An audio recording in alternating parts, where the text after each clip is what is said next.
Mga master, noon pong araw ng Huwebes, August 16, ay positive na po ito pong increase sa sahod na pumasok na rin kasabay ng sahod po for the first half ng August. Ito po ay nangyari dito po sa Division of Davao de Oro. No, sa DepEd Davao de Oro, available na yung bagong salary schedule. Yun na po ang ginamit sa pagbayad ng sahod ng mga personnel nito. No, kaya malaking bagay po 'yon.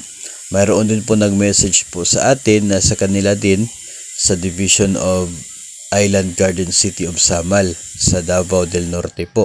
Sila rin daw ay nakatanggap na ng kanila pong increase sa sahod kasabay ng first half po ng kanila pong salary nito pong Agosto.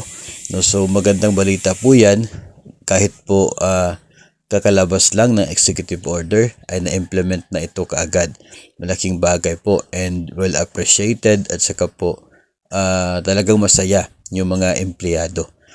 Sa mga division offices naman po na hindi pa nakapag-implement, marami po nagsasabi sa atin na sa kanila raw ang plano ay September. So abangan po natin yan, no, kung ano-ano mga division yung mag-release ng September sa kanila pong increase sa sahod. Ang isa po sa mga maganda pong pangyayari dito kasi maaga po na ma-implement, maaga po na mapakinabangan ng mga empleyado. Paglabas po ng payslip ay for sure maaga rin po sila makapag-apply ng loan if they wish to reloan.